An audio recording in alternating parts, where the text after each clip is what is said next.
for our weekly check-in with the head coach of Boston College football, Bill O'Brien. Bill, good morning. Morning, Greg. How you guys doing? By the way, I don't know if I should say this or not, because if it doesn't happen, I could have egg on my face, unlike the normal egg that I have on my face every morning. But talks progressing when it comes to my Dropkicks BC moonshot. I want to give you a heads up on that. Oh, that is awesome, man. Very, very much appreciated. That would mean a lot to the energy of the next whenever that next home game is for the Dropkick Murphys. I would require some sort of Bill O'Brien national television Greg Hill show shout out if we get that, if we make it happen. No problem. Okay. No problem at all. Okay. Did you and Wiggy get your gear? Yes, we did. We did. Appreciate it. Yes, we did. I don't know how you knew that we were upset that we didn't get any, because I don't think we mentioned it on the radio. We didn't. But I really appreciate you. Yeah, you can find Greg's on Facebook Marketplace right now. You wore it yesterday. I did, yeah. I wore it yesterday. I looked pretty good. Somebody asked me if I was a linebacker when I was out last night. Yeah. Well, you were in the mod, so that was a little weird. I think great colors, though. Yeah. Oh, great awesome. Color. I wore like the athleisure yellow hoodie. Yes. A gold hoodie. It was, I'm telling you, it was slimming, to be honest with you. Very slimming. That's awesome. Bill, I got to ask, because it was a shock to everybody that Castellanos was out last weekend, and there are rumors swirling around. And so just to set the record straight, I had heard that he got hurt after Michigan State during the rush of the field. Is there any truth to that? Is that where the hit happened? No. He got dinged against Michigan State on the goal line. The play, I don't know if you remember the play where he fumbled on the 1 yard line. He got, and then he came in the next day, and he just didn't feel great. And so we put him in concussion protocol, and he just didn't feel great the whole week. So in the best interest of him, in the best interest of our team, we felt like he wasn't ready to go, and the doctor didn't clear him. So he's cleared this week. He'll be ready to go, and we're happy about that. Grayson James did a good job. He came in there and played a solid game, and we were happy with that. Yeah, unlike some professional teams around these parts, you seem willing to play the backup if necessary. I mean, you got to do what you got to do. I mean, I think we have two guys here, Tommy and Grayson. They're both good players, and they work hard, and Grayson struggled in the first half, but then he's got great poise and very smart guy, and made some good adjustments at halftime. We were able to pull it out. Bill, you look at that game, Western Kentucky, we kind of talked about this early in the season where you have, mid-major teams coming in to play the, Power Four now, what we call it. And, Western Kentucky takes you to the last couple seconds of the game.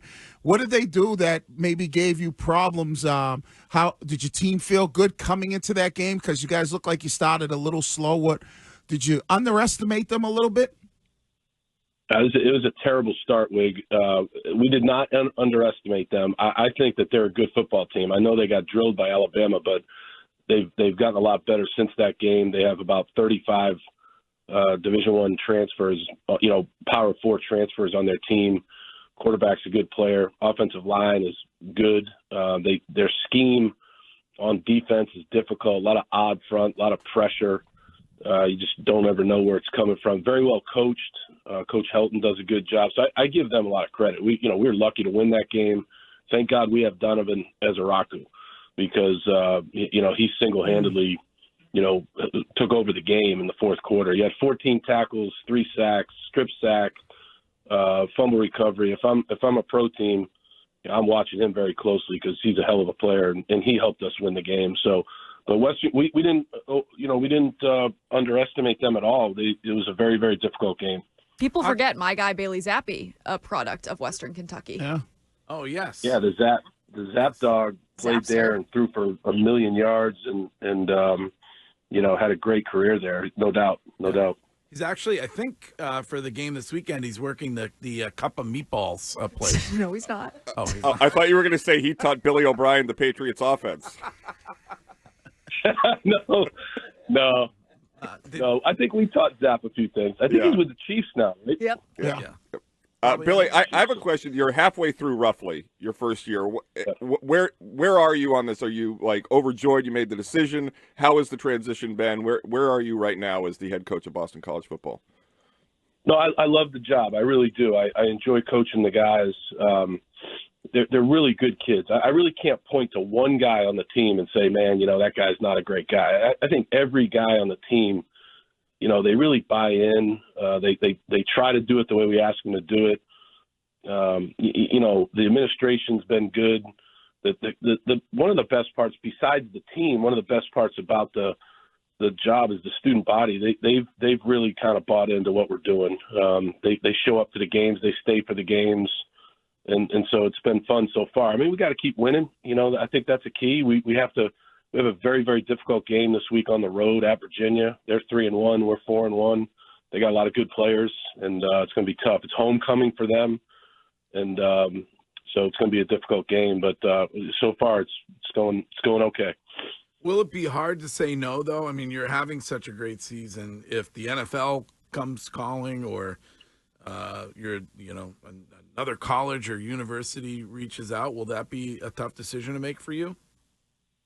I think like those things have come up so many times during my career. I'll be 55 in a couple of weeks. I don't know if those things are going to come up anymore, Greg. I'm very, very focused on this job, these kids. Like I said, I love the job. My wife went to school here. I think it's just a fun place to coach. And obviously winning is important, and we're for the most part we're winning right now, and that makes it good. But it's enjoyable to come to work. It's one of the jobs. I haven't had a job in a long time that I really I felt comfortable in. You know what I mean, Greg? And I love coming to work every day, and I think that's helped. In a lot of areas with my family. With the guys that I coach with the guys that I coach, I have a passion for coaching these guys. I don't know if you got to watch any of that Alabama-Georgia game on Saturday night, but would both of those teams beat the New England Patriots currently? Man, those teams, what a game. No, I did. I watched most of that game, and I actually used that with our team on Sunday, just talking about playing 60 minutes, that the game's never over, right? Georgia comes storming back. And then, they take the lead, and then Alabama gets the ball. And in one play, Jalen Milroe throws a great ball to Ryan Williams, who's an incredible player. And the game's won by Alabama. And the game's never over. And that was one of the best college games I've seen in a long time. Yeah, you have to look at him and remember that he's 17 years old, which is amazing. Amazing. Yeah, amazing. Great player. You guys get back to ACC play, first time seeing a team from the conference since FSU. Has that been an emphasis for your guys this week, especially, like you said, it being UVA's homecoming? Does that still happen where teams schedule teams they think they can beat for homecoming? Is that like bulletin board material? I mean, I don't know. Courtney, I mean, they could schedule anybody for homecoming. They scheduled us, the rest of our season is ACC. Like, this is it, and a lot of our guys on our team, like Donovan and, Ozzie Trapillo, Kai Robichaud, there's a lot of guys that have really, bled and just really played hard for BC for a long time. And they want this season to be really a good season. And so, this is where you do it. You got to play well in the ACC and the whole conference thing, not to get off the topic a little bit, but I look at our schedule. I got our schedule right here next to my computer, and there's a lot of good teams. I mean, we got Virginia Tech, at Virginia Tech, Louisville, Syracuse, SMU just crushed Florida State, North Carolina, Pitt at the end of the year. It's a good conference. It's going to be some very, very difficult games, and this Virginia game is going to be really a tough game. Bill, right. This is my last one for Bill. I know it's a good conference and you got a good schedule, but are the guys confident, you got a good football team? Are they buying into, okay, we can do this. You know, it's all about having that self-confidence and saying that, we got a good schedule ahead of us, but we're also a good football team. Do you feel like your team is at that point now where they feel like they can step out there on any Saturday and beat anybody?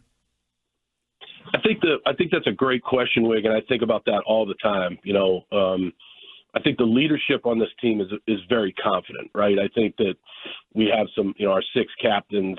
I mentioned Kai Robichaud. I mentioned, Amari Jackson, one of our corners, Max Tucker, a Boston guy, one of our other corners, KP Price, the safety. I mean, these guys are very confident guys, and I think that definitely, the rest of the team sees that, and so I think that helps. But the big thing for us is, we've got to take it one play at a time. We've got to start these games better.